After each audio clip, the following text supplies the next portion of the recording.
他没骗你。我再问一次，好一个性格刚烈的鸭子！死了！到底是怎么回事？惊奇着他。说不说？你想知道什么？ Halo guys, balik lagi bersama Mimin from Zero. Di video kali ini Mimin bakalan kembali melanjutkan alur cerita Donghua berjudul Alam Dewa Tanpa Akhir episode 42 dan 43 ya. Seperti biasa, sebelum masuk ke rekap ceritanya, buat kalian yang menonton video ini tapi belum subscribe, tolong di subscribe dulu ya guys. Dan jangan lupa nyalain lonceng biar nggak ketinggalan update terbaru dari channel From Zero. Playlist untuk Donghua ini juga udah tersedia bagi kalian yang baru aja bergabung dan belum nonton episode sebelumnya ya. Ya udah deh, nggak usah berlama-lama lagi, langsung saja kita ke rekap ceritanya guys.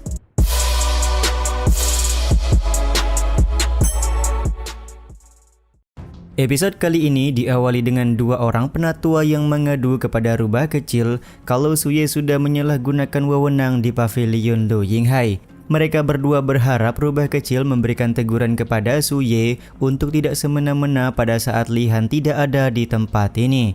Selain itu, kedua penatua juga berharap kalau rubah kecil memberikan formula menghilangkan trik yang berada di dalam tubuh mereka. Tiba-tiba saja Suye datang ke dalam ruangan sembari membawa makanan kesukaan dari rubah kecil. Momen ini pun seketika merubah sikap dari rubah kecil menjadi baik karena dia sangat menyukai makanan yang dibawa oleh Suye. Kedatangan Suye juga membuat dua orang penatua langsung merubah sikap mereka, bahkan mereka juga akan memberikan pil penambah energi serta memberikan pelayanan yang baik kepada Suye ke depannya. 哪儿能啊！我给您按按。 Sementara itu, King Li Han dan Si Hai sedang berjalan di sebuah hutan. Mereka sudah mendapatkan informasi dari Meng Po kalau ada mayat hidup yang berkeliaran di dalam hutan ini. Di saat yang sama, Si Hai kembali memberikan peringatan agar Li Han segera mempelajari teknik yang dimiliki oleh anak dewa sebelumnya sebagai syarat untuk menyelamatkan Liao. Ternyata sedari awal Li Han sudah mengetahui kalau hutan yang mereka datangi merupakan kediaman lama dari Sword Saint atau Saint Pedang.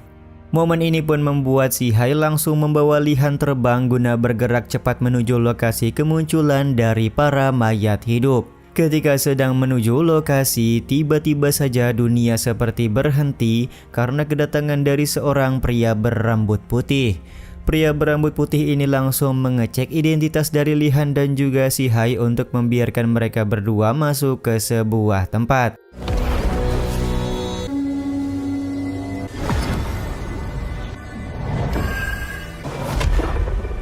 Setelah pria berambut putih pergi, situasi kembali normal seperti sebelumnya. Akan tetapi Si Hai merasa sedikit ada keanehan yang sudah terjadi kepada mereka berdua. Beberapa saat kemudian, Li Han dan Si Hai melihat ada seorang gadis bernama Qing Qing yang sedang diganggu oleh dua orang praktisi. Dua orang praktisi ini memaksa Qing Qing untuk memberitahukan di manakah pintu masuk untuk pergi ke kediaman Saint Pedang. Karena dua orang praktisi ini membutuhkan Qing Qing guna bisa masuk ke kediaman Saint Pedang, maka mereka berdua tidak bisa membunuh Qing Qing. Di saat yang sama, Qing Qing juga menggunakan panah spiritual untuk memberikan perlawanan. Akan tetapi panah spiritual tersebut tidak bisa memberikan bantuan begitu banyak karena kultivasi dari Qing Qing masih sangatlah rendah. Beruntung di sini King Li Han memberikan bantuan dengan membunuh kedua orang praktisi yang mencoba mencari kediaman dari Saint Pedang.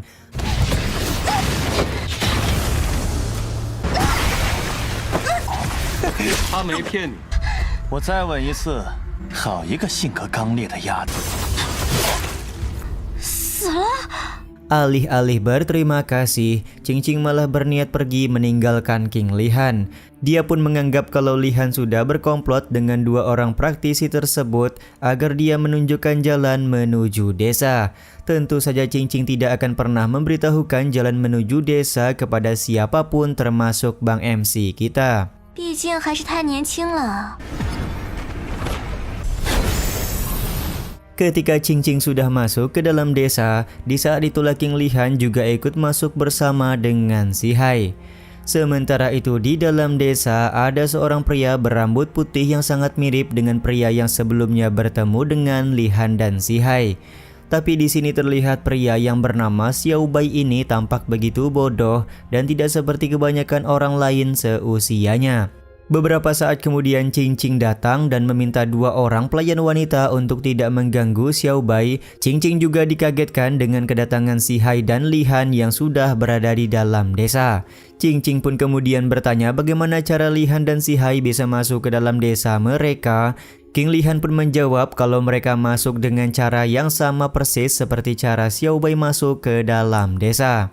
Qing Qing kemudian berkata kalau Xiao Bai adalah orang yang berbeda, meskipun dia bodoh tapi Xiao Bai merupakan orang yang ditinggalkan oleh Sain Pedang. Di saat yang sama kepala desa yang merupakan ayah dari Qing Qing meminta putrinya untuk menghentikan keributan. Kalau Li Han dan Si Hai bisa masuk ke dalam desa berarti mereka berdua merupakan immortal yang cukup kuat. Bahkan warga desa juga tidak ragu untuk menyambut kedatangan Li Han dan juga Si Hai. Sementara itu Li Han langsung memberikan bakpao yang sudah dia pesan kepada Xiao Bai. Di saat yang sama Si Hai juga langsung mengecek isi kepala Xiao Bai dan sama sekali tidak bisa menemukan apapun. 小白毛， 长得挺好看的。 Singkat cerita, ketika sudah larut malam, Li Han dan Si Hai merasa bosan karena sudah begitu lama tapi warga desa tidak melakukan pergerakan sama sekali. Li Han pun meminta Si Hai untuk bersabar sebentar karena apa yang mereka harapkan pasti akan segera datang.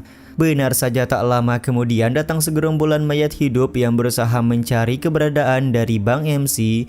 Meskipun mereka semua merupakan mayat hidup tapi ada yang sedikit unik karena kesadaran mereka masih utuh. King Li Han pun kemudian tidak bersikap kejam sembari berharap bisa mendapatkan informasi apa yang sebenarnya sudah terjadi kepada mereka semua. 到底是怎么回事？ 惊喜着他。 Karena merasa penasaran, King Li Han kemudian memotong tangan salah satu mayat hidup yang berusaha menyerangnya. Bang MC juga memberi waktu 3 hitungan agar para mayat hidup bisa melarikan diri. Semua ini dilakukan oleh King Li Han karena dia ingin mengetahui kemanakah para mayat hidup ini akan pergi. 我给你们3息时间。 捉迷藏。 Beberapa saat kemudian, Li Han pergi ke sebuah hutan untuk mengejar gerombolan mayat hidup. Bang MC juga bertemu dengan Xiao Bai yang sedang duduk di sebuah batu besar sembari menghitung bintang yang ada di langit atas perintah dari Qing Qing.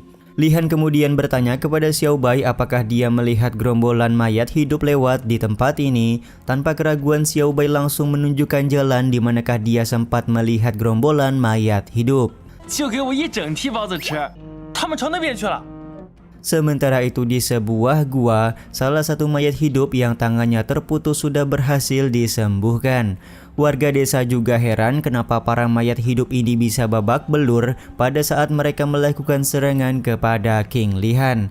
Mereka semua pun mulai bertanya-tanya siapakah identitas dari King Li Han karena mampu melewati penghalang desa secara utuh serta punya kekuatan di atas rata-rata. Ternyata sedari tadi Li Han sudah berada di dalam gua. Bahkan Li Han sempat memberikan semangat agar warga desa menggunakan keterampilan dari Sain Pedang. Sementara itu Si Hai merasa tertarik karena tangan mayat hidup yang sebelumnya terputus bisa diperbaiki kembali tanpa bekas luka sedikit pun. Di saat yang sama kepala desa juga bertanya apa tujuan Li Han sebenarnya datang ke tempat ini. Menjadikan orang-orang sebagai mayat hidup, membunuh manusia serta menjualnya. Apakah kalian tidak malu dengan identitas Sain Pedang yang sangat terkenal? Ucap Li Han yang melakukan sindiran kepada warga desa. 你们也不怕丢剑圣的脸，也是为了保护村子。 Kepala desa kemudian berkata kalau dia melakukan semua ini demi bisa melindungi desa tempat mereka tinggal. Selain itu kepala desa tidak bisa memberikan banyak informasi mengenai pertanyaan yang disampaikan oleh King Li Han. Karena kepala desa tidak mau memberikan jawaban, maka Li Han mengeluarkan senjata untuk memberi warga desa pelajaran. Situasi ini pun membuat kepala desa menjadi takut dan bertanya informasi apa yang sebenarnya diinginkan oleh King Li Han. 说不说，你想知道什么？ Bang MC kita kemudian menjelaskan kalau dia ingin mengetahui kenapa warga desa banyak yang menjadi mayat hidup seperti ini. Kepala desa kemudian menjawab kalau mereka semua jadi seperti mayat hidup karena mencoba untuk mempelajari teknik dari Sain Pedang. Belum sempat menjelaskan lebih banyak, tiba-tiba saja suara gemuruh terjadi dikarenakan ada praktisi yang memaksa masuk ke dalam desa. Mereka tidak bisa menemukan pintu masuk, maka mereka membakar seluruh hutan. Benar saja terlihat hutan di belakang gunung sudah dibakar oleh orang-orang yang mencari teknik dari Sain Pedang. Di saat yang sama Qing Qing malah menuduh kalau orang-orang tersebut pasti merupakan rekan-rekan dari King Li Han. Li Han pun kemudian berkata kalau memang dia ingin berbuat jahat, maka dia tidak perlu bantuan dari siapapun. Momen ini tentu saja membuat Qing Qing menjadi emosional serta mengeluarkan panas spiritual untuk menyerang Bang MC kita. Akan tetapi dengan refleks yang begitu cepat, Li Han berhasil menangkap anak panas spiritual yang ditembakkan oleh Qing Qing. Bang MC juga dengan cepat mengarahkan anak panah kepada Qing Qing. Dia juga berkata tanpa sebuah kekuatan Qing Qing tidak akan pernah bisa melindungi siapapun.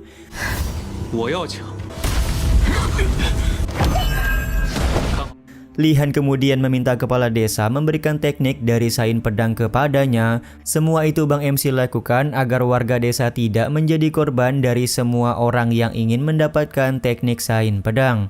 Meskipun Qing Qing tidak mengizinkan ayahnya untuk memberikan teknik tersebut, tapi kepala desa tidak punya pilihan lagi selain menuruti permintaan dari King Li Han demi keamanan warga desa.